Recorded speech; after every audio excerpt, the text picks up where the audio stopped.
So, hello everybody, and welcome to our special virtual event on Afghanistan. What should happen now, particularly how the world should respond to the humanitarian disaster that's already bad and looks set to get much worse over the winter.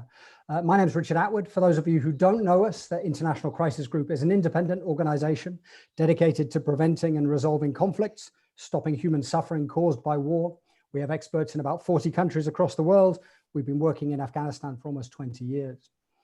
So a UN report just last week said that since the Taliban took over Afghanistan 2.5 months ago, the country is on the brink of the world's worst humanitarian crisis.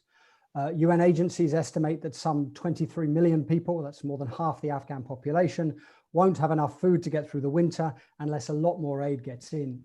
Obviously, there's a lot of reasons for the crisis. Afghanistan has been at war for 40 years. A lot of people are displaced. There's been recent droughts. There's the fallout from the pandemic. But a big part of it is that the economy is collapsing, largely because foreign aid, which the Afghan economy has for years depended on, has dried up since the Taliban took over. Western donors, in essence, won't give non-humanitarian aid or sanctions relief or recognize the Taliban government until it meets a set of conditions. Among them, a more inclusive government, respecting, protecting human rights, which means allowing girls to go to school, allowing women to work. And so far, the Taliban shows little sign it's going to compromise. Afghans are bearing the brunt of the standoff. So we're going to talk about all this with a tremendous panel. We've got Rahmatullah Amiri, who is an independent consultant, senior researcher with the Liaison Office. Thank you very much, Amiri, for joining. Really great that you've been able to participate. We've also Laurel Miller, who is Crisis Group's Asia Director. She's responsible for all our Asia work. Before joining Crisis Group, she was a senior US diplomat. She served for some time as acting special representative for Afghanistan and Pakistan.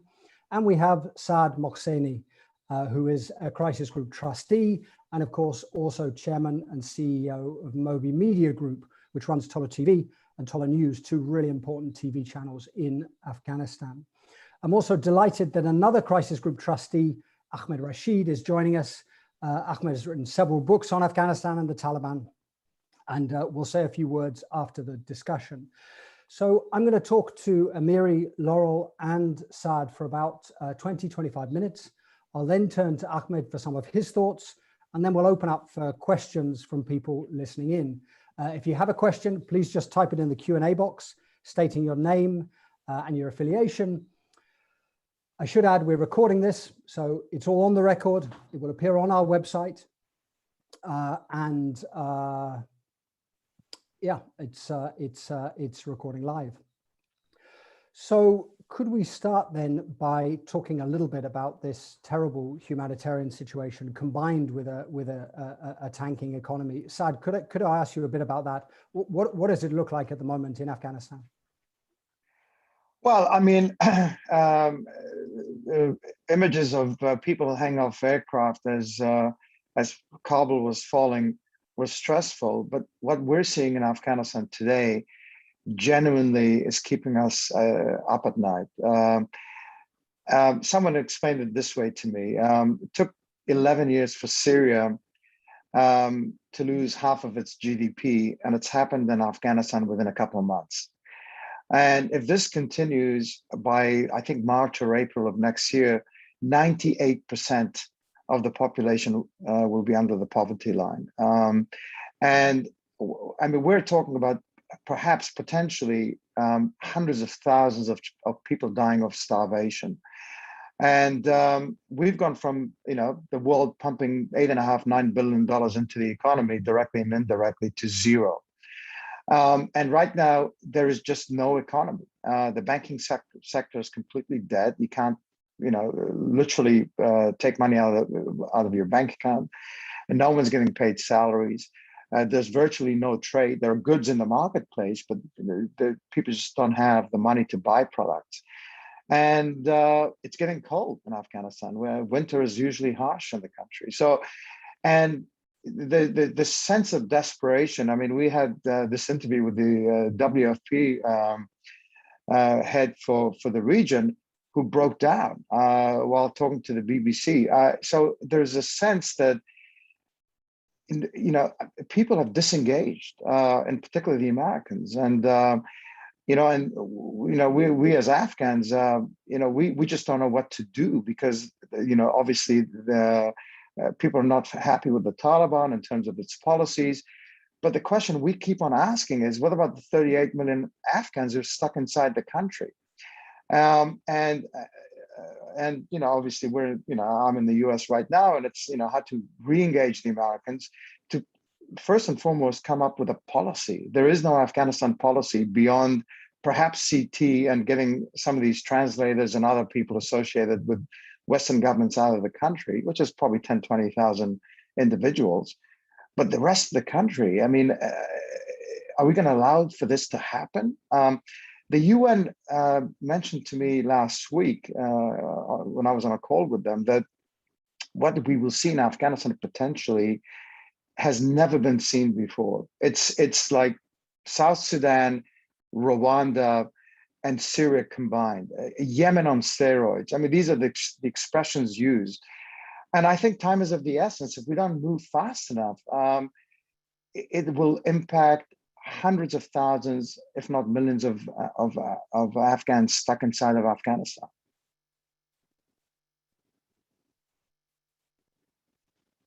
And Saad, just briefly, if I could ask a follow-up, and we'll talk about international policy in more depth in a moment. But what you're talking about is these are problems that are not going to be fixed by humanitarian aid alone. Humanitarian aid can help stem some of the effects, but a lot of what you're describing requires more than humanitarian aid. Is that right? Well, yes. I mean, for example, Afghanistan's assets of obviously $9 billion, give or take, are frozen because of a decision by the U.S. government to freeze these assets. But also, there's approximately $2 billion of private sector money also frozen. And Afghanistan needs about $2 or $3 billion just to maintain trade. And they don't have the resources to pay for salaries. Ironically, while the world is demanding for girls to go back to schools, but we can't even afford to pay for teachers who may potentially teach girls at our schools. And 11 provinces are now allowing for girls to have returned to their schools. It's an extraordinary situation we're stuck in, and it just this lack of will to get involved. Humanitarian assistance obviously is not conditional on what the Taliban do, but they're all somehow connected. And I think everyone is just at a loss as to what to do next. But US leadership is really important, and I think the Americans have to figure out how they're going to become relevant, how they're going to engage with the Taliban. They have no choice but to engage with the Taliban, how to engage with the region, and the downgrading of the special envoy's position. Now this new gentleman, Tom West, reports to Don Liu, the Assistant Secretary of State rather than Tony Blinken, shows that it's been downgraded and it's no longer a priority for the U.S. government. And the fact that there was a meeting in Moscow, the Americans decided not to attend that meeting, it means that they're pretty much unwilling to engage. And these are all warning signs for all of us. So let's talk in a moment about US policy. But Amiri, could I come to you first? And could you tell us a little bit about how the Taliban itself sort of sees this unfolding humanitarian crisis, the economy tanking? How does the government see this? I mean, is it likely to compromise because of the sort of desperate plight of so many people? Thank you. So, I mean, at the moment, Taliban got everything by surprise. The takeover, everything was a surprise to them. They didn't expect, as Taliban themselves says, that they expect it will take longer, it will be a process, and everything will slowly go into their hands. But then all of a sudden, on August 15, everything fell apart, and Taliban, the government, got the government. And I often say to my friends that I wanted to tweet that we lost the change Taliban the very last minute. So all those things that Taliban have thought about it, that they would probably, make some compromises. As right now, sort of out of their hands because there's no right now strong oppositions against them. They control the government, almost entire country. So that makes them in a very strange position. On the other hand, they have the international community, who are whose engagement has gone as one of the colleagues mentioned, as from important engagement to more some sort of loose engagement right now, especially from the US. And so that's why, all those promises that they want to make sure that they calculate it right and make the right decision, where to use those, what they call the upper hand against the international communities. So the compromises that they see right now is sort of like, the upper hand that they need. That's why, for example, if you check Zabihullah Mujahid interview just a couple of days ago, is that a statement, which is like 2 or 3 days ago, is like, if they don't recognize and work with the Taliban government, they might face threats, basically saying is that we will not cooperate with you on those things. Now, coming to, so, I mean, on one hand, we do expect, Taliban to come up with some sort of compromises. For example, girls' educations. First of all, I don't see that as a compromise. A lot of Taliban agrees to that, especially the leadership, everyone. I don't know why it has become a political issue. Women's education was always on their agenda, with or without the international support. So they will allow that. I don't see, that's one of the things right now, if you see everywhere on Twitter, that's all they talk about, women's education. So educations all the way to universities, from our engagement with the Taliban, that is not an issue. But right now, they see it more as a political tools to use, because we see a lot of, here and there voices about women education. And the second is women's rights. That's the issues where we will, the international community will have a lot of issues to deal with the Taliban. And the other is terrorism, that will, how they will, compromise with the international community. And the two most important ones will be for the international communities is media and civil societies, so those are the areas. So women education is, from our engagement with them, talking to them, that's not an issue. They will eventually allow it, but what they will, restrict is more media and civil societies, because their definition of national security and national interest is far narrower than the previous government, or how they will than the previous government. So that will be an issue.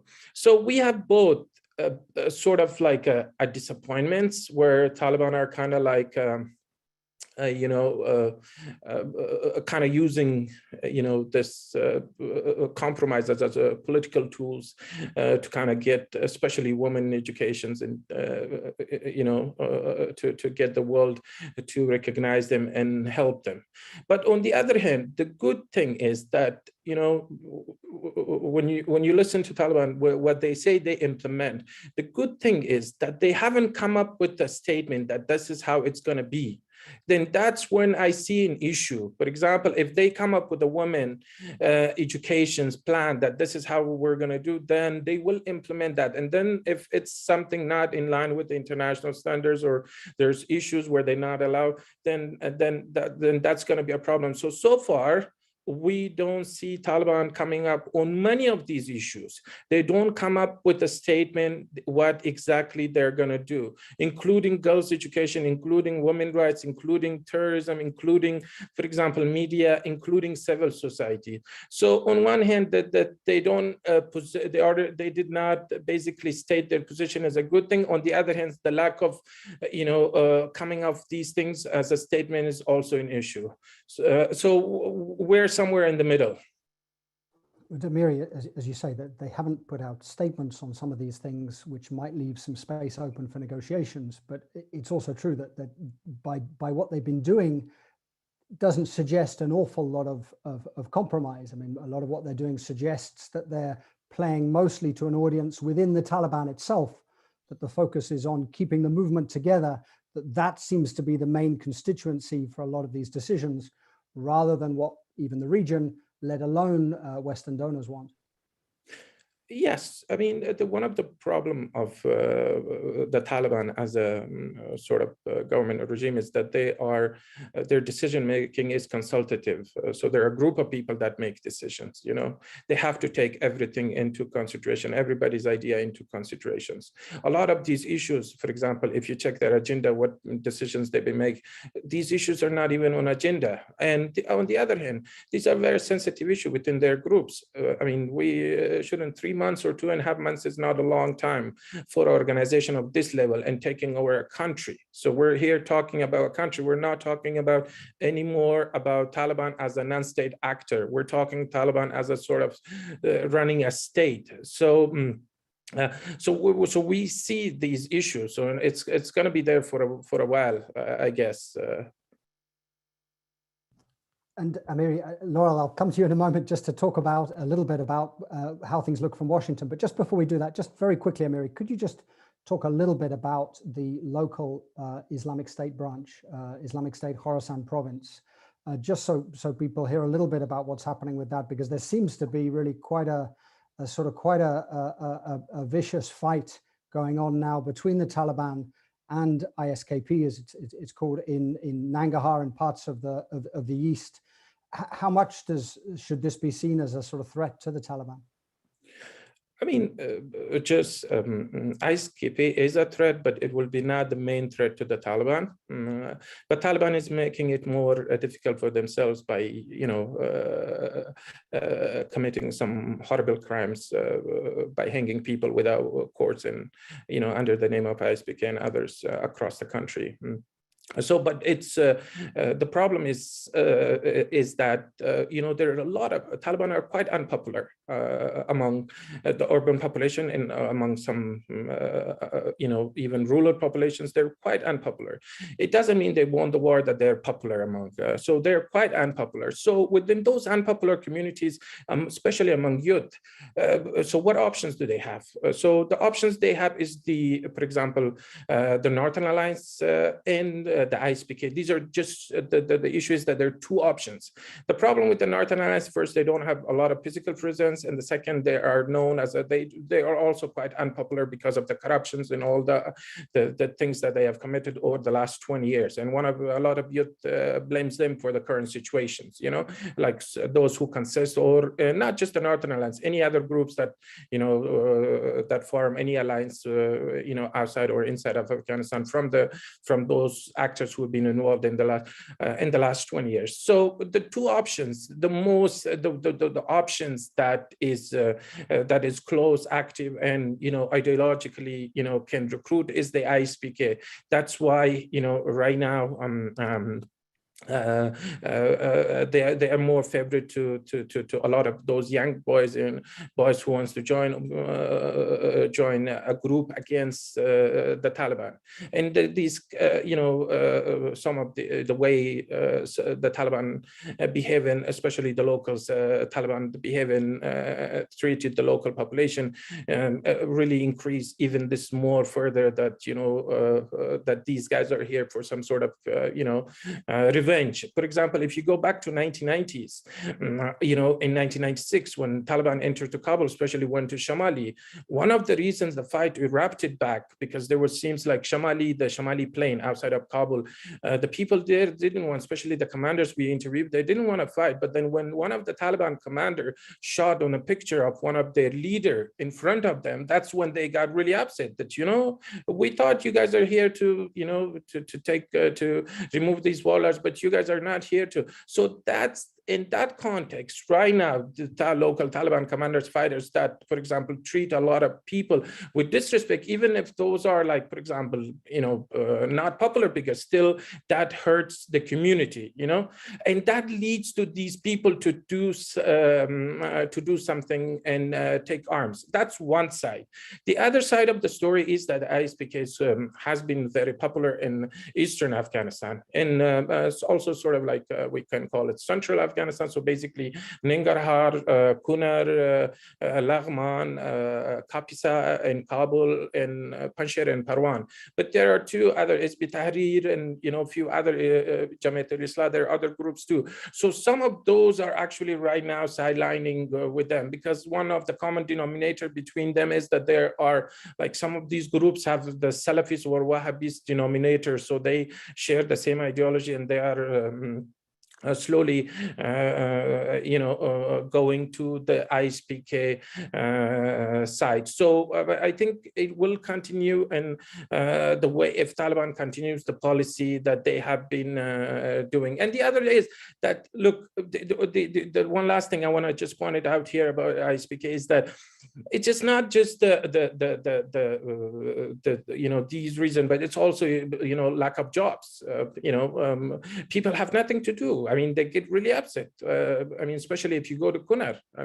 If there is a third party, not Northern Alliance or other coalitions that have been formed, or the ISPK, if a third party comes into, I'm sure more people will join that third party, and in fact, they will overrun districts and centers without any problem, so that poses that lack of jobs, and and the disappearance of everything within just a couple days and weeks really hurt the communities, and they are looking for alternatives, what to do and how to take revenge, or looking for something to do. Thank you, Amiri. Laurel, let's talk a little bit about sort of how Western donors are seeing the situation. Particularly, let's start with Washington, and sort of as Saad suggested, how much do you think now the humanitarian situation in Afghanistan is sort of weighing on policymakers' minds? How much is it shaping sort of their thinking in terms of sort of what the conditions would be for non-humanitarian aid, for sanctions relief? Recognition of the government is probably some way off, but are these conditions sort of seen as immutable, as something that the Taliban have to do before aid comes in, or is there a chance of some sort of more gradual process where some aid is released in the hope that the Taliban will move, and then more as the Taliban compromises? Well, I'm sure that the humanitarian situation and the economic decline in Afghanistan weighs on many minds. The question is what to do about it. I don't think we have a situation where very clear conditions have been asserted yet. That's certainly not the case on the US part, that there is a specified list of conditions that if you meet these conditions, then these steps to relieve the economic situation will be taken. The European Union has stated a framework of a 5-part framework of conditionality, but it's fairly flexibly stated, so that it would require, if you were going to use that framework in a much more specific way of step for step, you do this, then we will do that, it would need to be elaborated to a much greater degree. I think the basic policy dilemma is that the US and other Western donors have incompatible objectives right now. On the one hand, they do want to prevent a failed state in Afghanistan, or they would desire there not to be a failed state in Afghanistan. And there is a recognition that humanitarian assistance alone is not going to be enough to ensure that essential services are provided, that there is a functioning public sector, and that the economy gets going again. But on the other hand, they want that objective to be achieved without in any way helping the Taliban to continue to consolidate their grip on power, and without being complicit in enabling the durability of the Taliban regime. And so this leaves the US and other donors looking for a very narrow path between these incompatible objectives. And I would say my own judgment is I'm not at all certain that that narrow path really exists. And so what Saad referenced as the kind of lack of policy is, I think, trying to grapple with where can we find this, searching around for this narrow path that may or may not actually exist. I mean, we're in a situation where there is the continuation of a sanctions regime by the US, by the UN.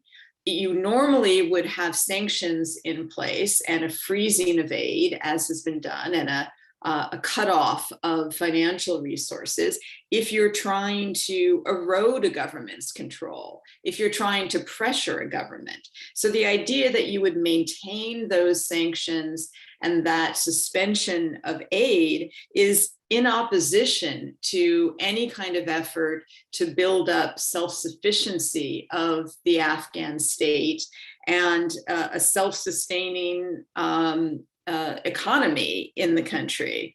So, I mean, I think what we're seeing now in terms of what donors are trying to do is there are a lot of ideas being floated around by the United Nations, by independent analysts and others, for how donors might be able to work around the Taliban government. And these ideas center on what I would describe as sort of NGO-ifying or UN-ifying portions, and even privatizing portions of government in Afghanistan, functions of government functions in Afghanistan. So for instance, with respect to the central bank, all of whose assets has been frozen, there are ideas floating to essentially privatize the central bank functions.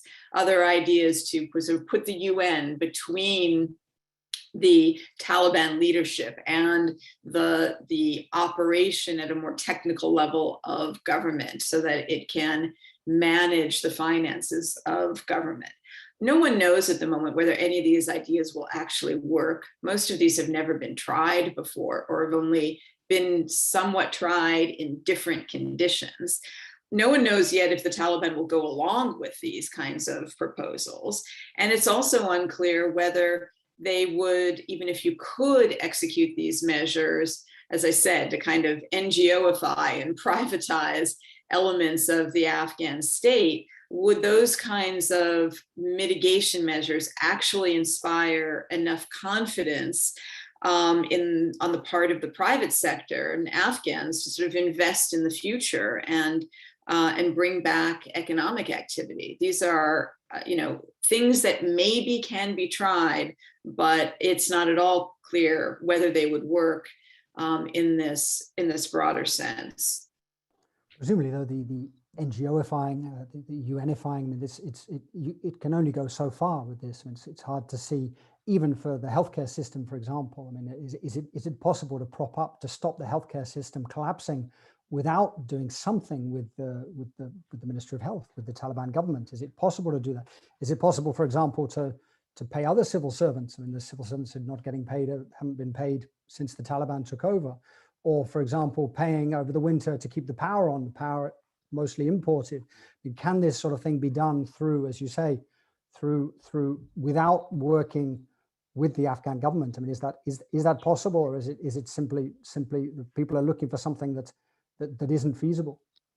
I mean, there are a number of things that you can do to prop up, to bandage, to mitigate, along the lines of what you described. Power, someone could pay for the power for some period of time. What propping up measures are not going to do is get Afghanistan beyond the point of needing sort of endless propping up that addresses some humanitarian needs, but does not either restore the situation to the more robustly propped up state before August 15th, nor does it put Afghanistan on any kind of path towards a more self-sustaining situation. And in a context in which there is not appetite in the international community among donors for the extent of propping up that happened over the last 20 years, I don't think you're going to see that kind of shift beyond,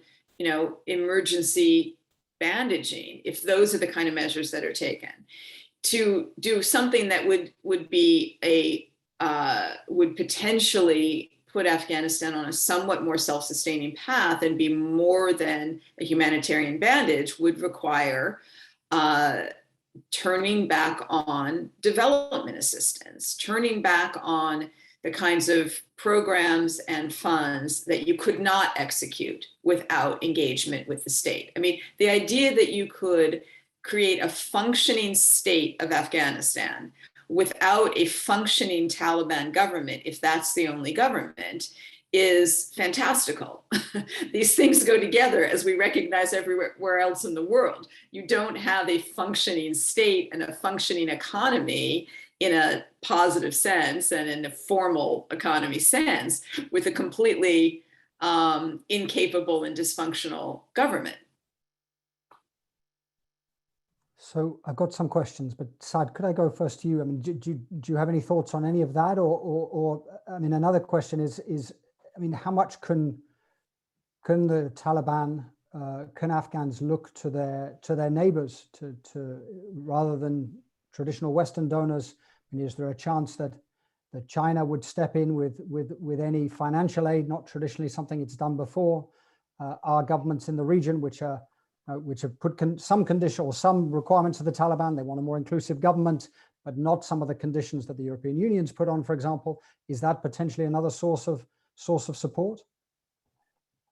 You know, in my discussions with the Taliban, as well as others who've met with the Taliban over the last few weeks, what's becoming apparent is that there's a lot of inconsistency. Whereas some would tell you we're happy for the World Bank or UNICEF to pay health workers or teachers directly. For example, the Haqqani network, the Haqqanis, the Interior Minister and his brother have made it very clear in other meetings that they would like payments for teachers, for example, or doctors to go directly through them. So there's that inconsistency. We don't have a clear answer from the Taliban in terms of how we can bridge this immediate gap in terms of paying healthcare workers and our teachers. Although there are some ideas on the table in terms of how we can go about this. China, Russia, Iran, Pakistan, no way. Mullah Baradar, the deputy prime minister, was in China. They committed to giving him $1 million to help. $1 million. Afghanistan needs somewhere between $25 and $30 million a day. There is no way that the region can fill that vacuum. And I think this is where the opportunity is for the Americans and the Europeans to work with the region. They seem to have a little bit more leverage than everyone else, perhaps not as much leverage as they had, say, 6 months ago, 12 months ago. Still, I think this has to be a joint effort. And this is a sad reality. I mean, there are some positives. I mean, one of the positives is that they're collecting probably about $2 or $3 million in customs duties, which will not last if the economy continues to tank. But that's about the same as what was being collected during the Ghani administration. So, a less corrupt government is actually delivering more in terms of customs revenues, despite the collapse in the economy. That's not going to last, in the months ahead. But still, it's a sign that in some areas they seem to be doing a better job. But my concern is that if the country falls apart this way and if they cannot deliver, then there's going to be, obviously, people are going to rise up if they have nothing to lose and they have no food. And my concern is that this window of opportunity will disappear because the Taliban will then they'll be cornered and they may say, well, this is not working for us. Let's go back to the way we handled the country in the 1990s, and you will see a more belligerent Taliban in Kabul, even more belligerent than today. And you may see a Khmer Rouge type regime emerge, where they would say, we don't care how many people die, it's God's will, and it's the fault of the international community. And they will be faced with, not just domestic economic challenges and humanitarian challenge, but they will also be faced with perhaps the fragmentation of the movement itself and the rise of ISIS. I mean, there's clear evidence nowadays. I mean, you're seeing Taliban ISIS flags in Kandahar, the birthplace of the Taliban. It was just unthinkable even weeks ago to see ISIS emerge in the south of the country. So there are multiple challenges facing the country. And I think this is where we need Western, namely U.S. leadership on on how to deal with these challenges. So there's a question in the chat about Pakistan. So perhaps Saad or Amiri or Laurel, could I ask you? I mean, how is Islamabad viewing what's now happening in Afghanistan? Obviously, Pakistan has traditionally had very close ties to the Taliban, to parts of the Taliban. I mean, are they reasonably comfortable with the Taliban takeover, or are there things that are now worrying Pakistan as well? Just very quickly, and then Amiri can jump in.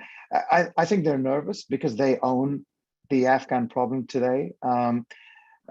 Perception-wise, people feel that Pakistan has the most leverage, and their group, their boys, the Haqqanis, came into Kabul first, obviously prompted by Pakistan. They said they have some of the key positions.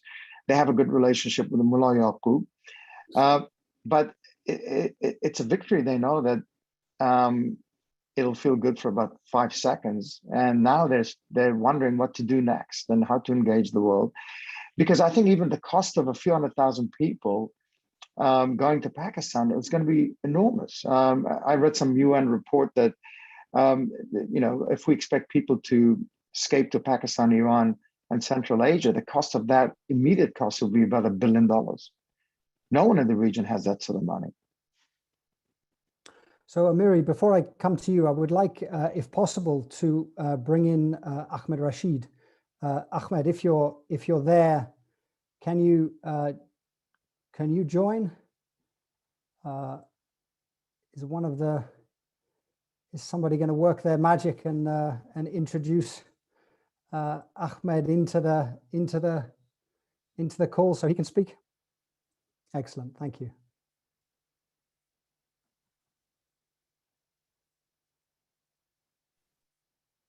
Can you hear me? We can hear you. Please go ahead. Well, I mean, I just want to deal very briefly with a number of subjects.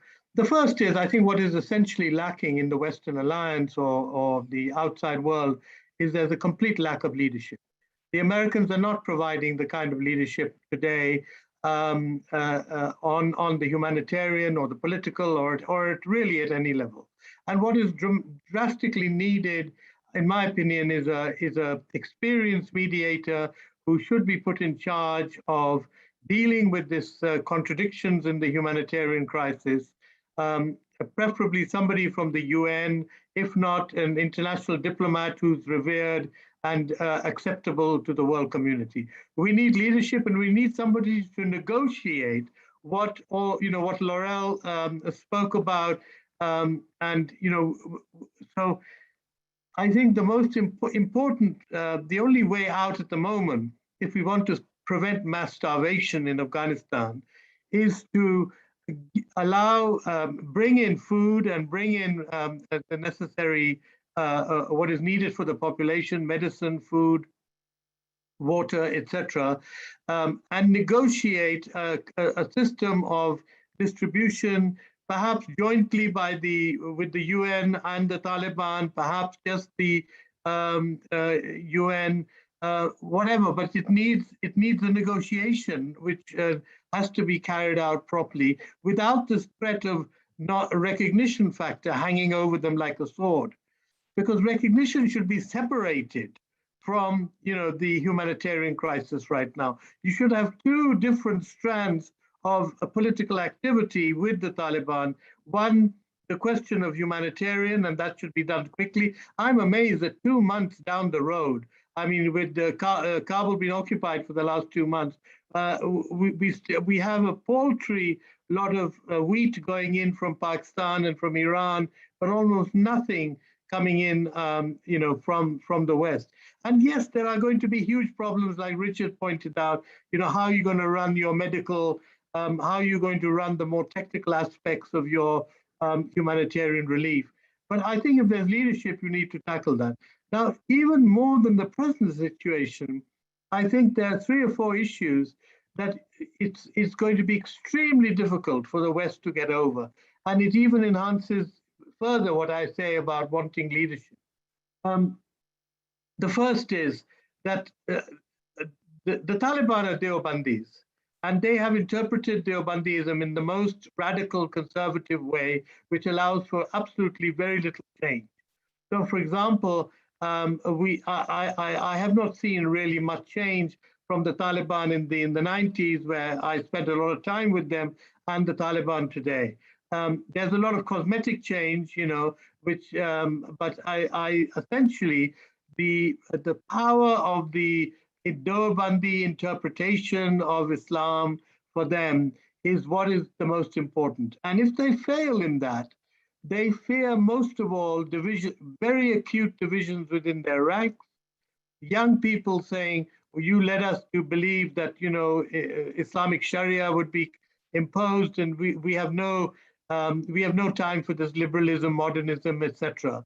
And on the other hand, if they don't liberalize, obviously they continue to lose the support of the international community or any support that might be coming.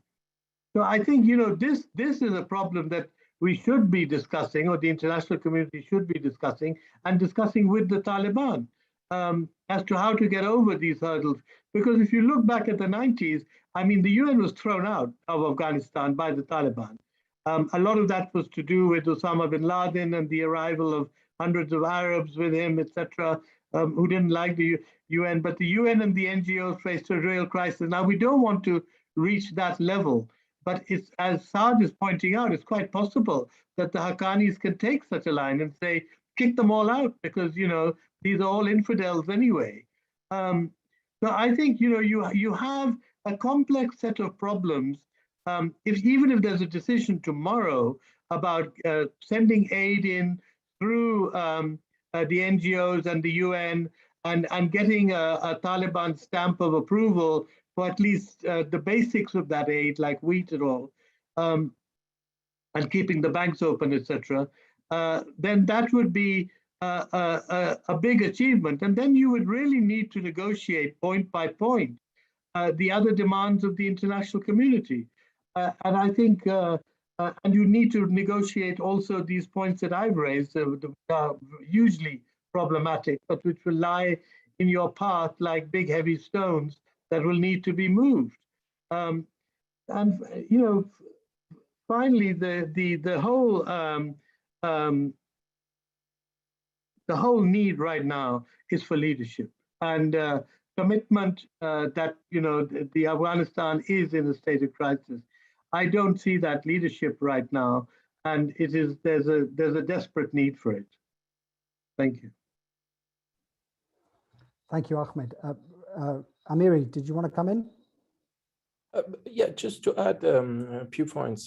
Just from the Taliban perspective, the leadership is not quite a big founder of the Pakistani state. So, what they went through in the last 20 years, or despite all the help and assistance, especially the Southern leadership, is not very happy with Pakistan. Yes, it doesn't mean that they will take any sort of stand against them, because right now Pakistan is doing as much as they can to help them as much. But beyond this, I don't think the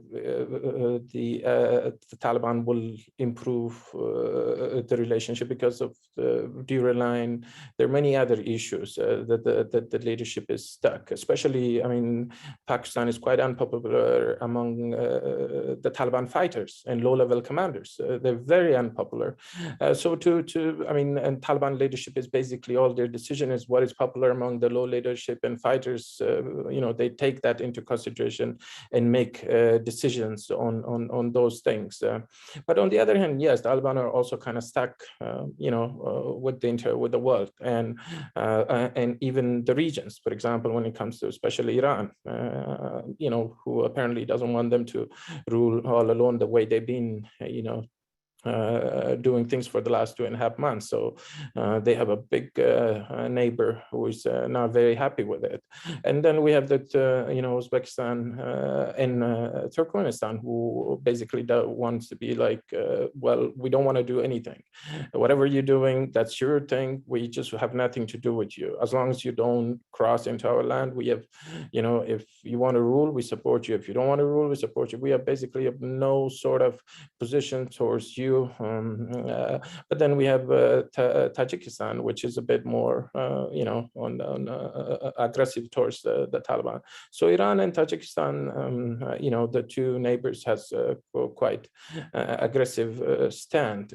I mean, Iran more or less, but Tajikistan quite aggressive towards the Taliban, makes them, only rely on Pakistan. So despite now being very popular, they will, kind of make it work with them.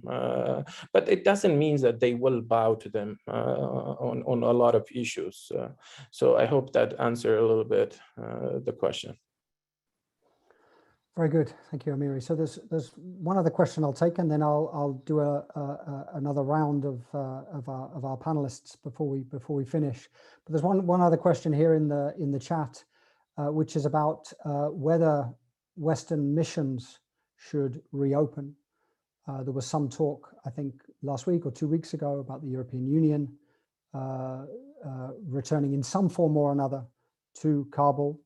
But Laurel, I don't know if you'd like to answer that, or Saad, when do you think and under what conditions do you think Western diplomats might return to be based in Kabul? Well, I mean, it's certainly important, whatever the policy stance that these governments are taking, that they be in communication with the Taliban, that there be efforts towards dialogue around the kinds of issues that we're discussing, not because I expect that dialogue to produce some ready results by any stretch of the imagination, but you're better off at least having that dialogue and open lines of communication than nothing at all. And it would also, for these governments, keep their understanding of the situation fresher than if there wasn't any dialogue. There are a number of practical problems, however. I mean, there was some reporting that the European Union was planning to reopen their office. But the reporting also said that a sticking point was that the Taliban insisted that they be 100% responsible for providing security, that they couldn't bring in their own security people. Whether or not the EU will go along with that, I don't know, but there's no way, no how that any American government would go along with such a measure. Others might be a little more flexible, but I think the question of security for the personnel is going to be a major sticking point for any kind of return of American presence, even apart from any kind of political considerations. Most prominent among the political considerations is that the Taliban wants these missions to return because it creates the appearance, even if not the reality, of official recognition. And at the moment, you don't even have American officials allowed to travel into Afghanistan. Again, this is partly, at least, and maybe even predominantly because of the security restrictions on how American diplomats can move around. So I am hard pressed to say it is my firm recommendation that they return and reestablish offices anytime soon, because there are reasons to have purely for safety of personnel concerns about the current environment. But that just means you're going to have to find other means of ensuring the dialogue continues, at least through being able to travel intermittently to Afghanistan. So for some reason,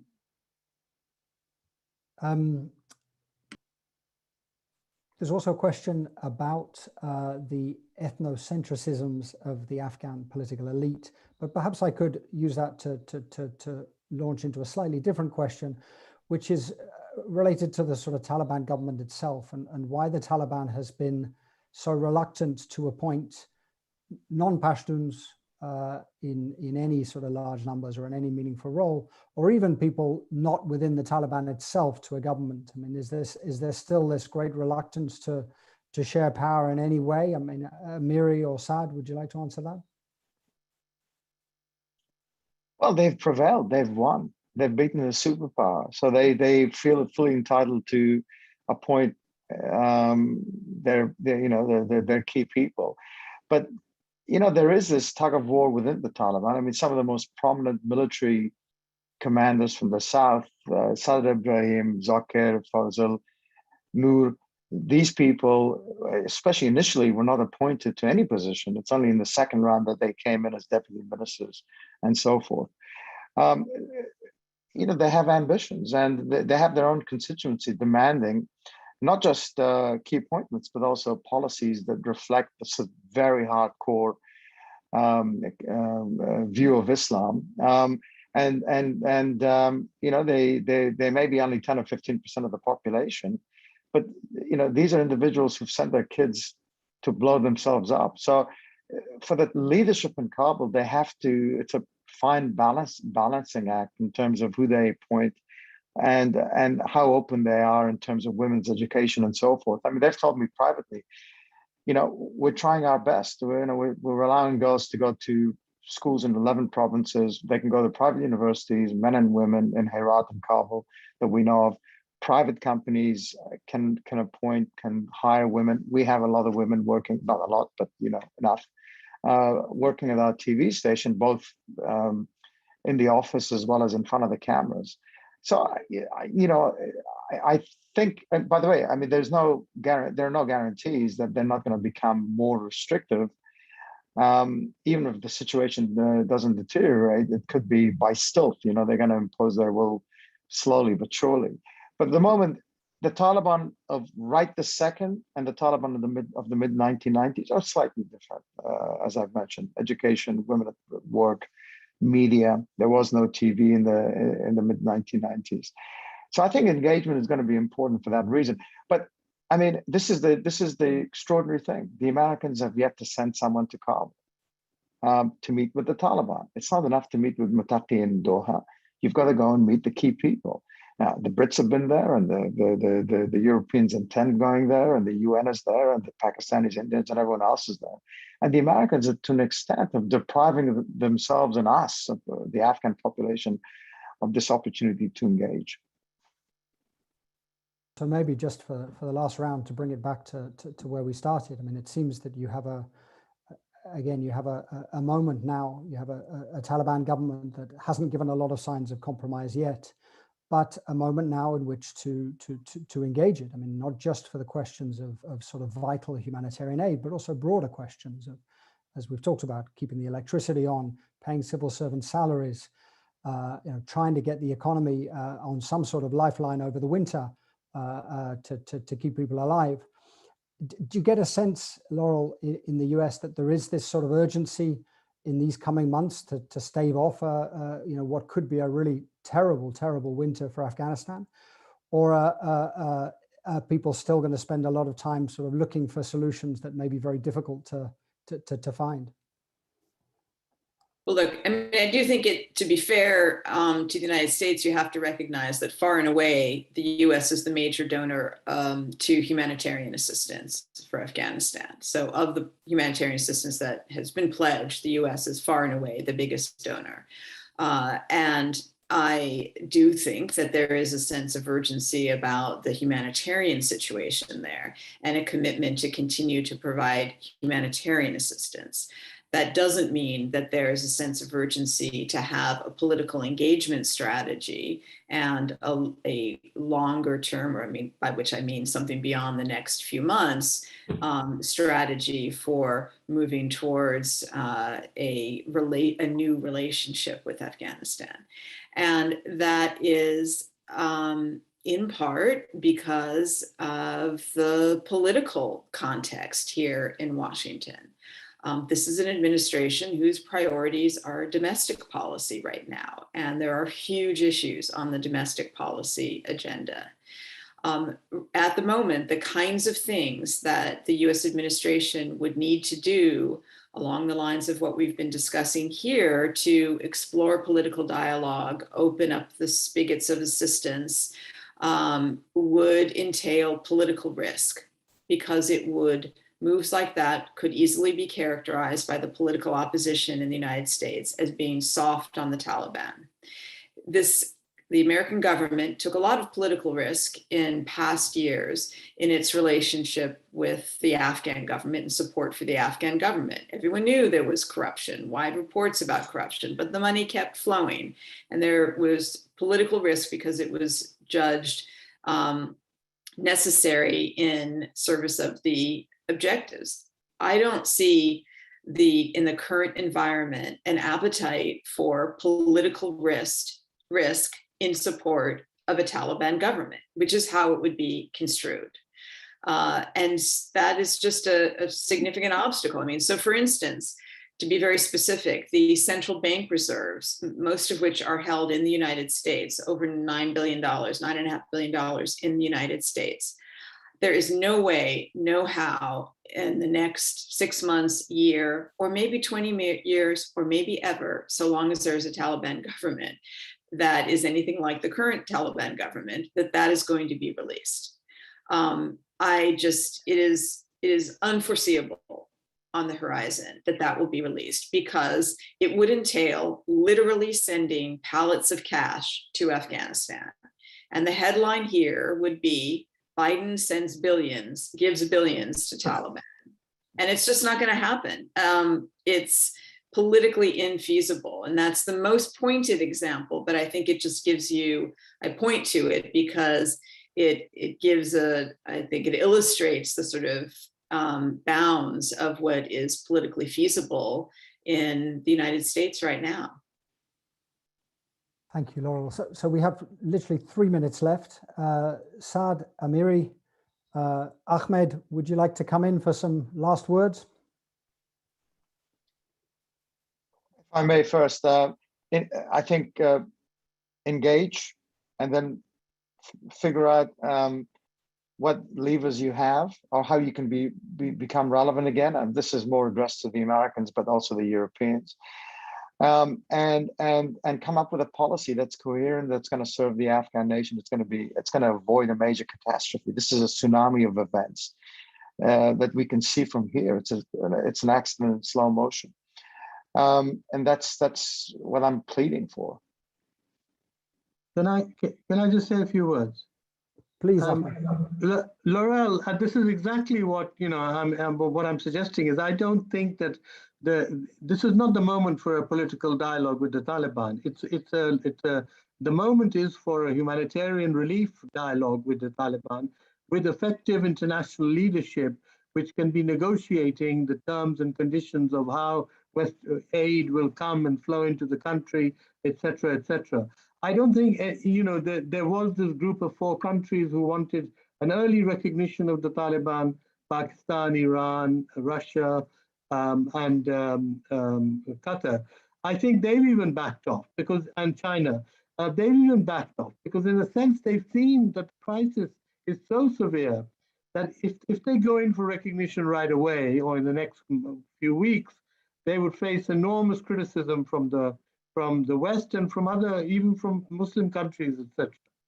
So what we should be talking about really is a dialogue with the Taliban on humanitarian relief, the very basic relief.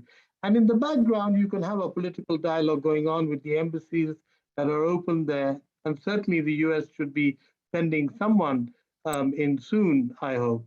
But the key for me is to have a dialogue and on the humanitarian issues. And at the moment, you don't have the kind of division in the international community that you did have 6 weeks ago, I think. I think Pakistan, Iran, these countries would be much more amenable to work with the international community on a political dialogue, and of course on a humanitarian dialogue with the Taliban. Ahmed, thank you very much. Amiri, let me give you the last word. Yeah, just to add, I think there's a lot of areas between international community and Taliban to cover. I mean, and there's a lot of room for them to work together.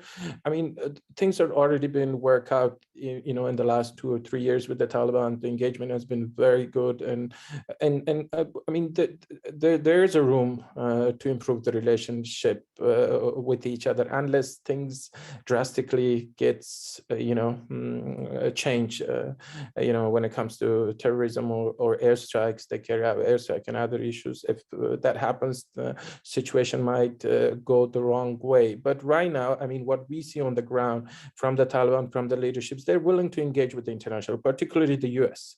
They want the US to come back, open their embassy. They want them to engage them on a lot of political issues. I mean, the thing is that the thing is missing who trigger first, you know, the discussions and constructive discussions.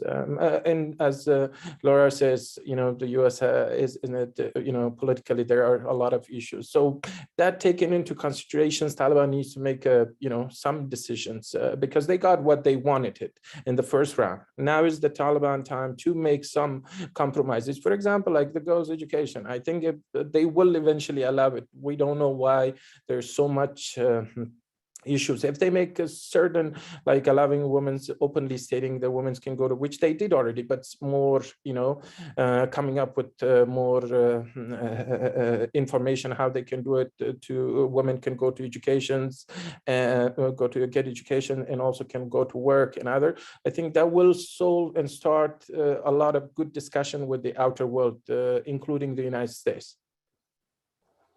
Amiri, thank you very much. And really, let me extend a huge thank you to all our panelists.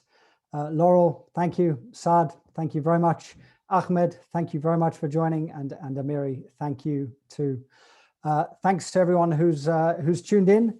And we hope you'll join us for future virtual events. Bye-bye.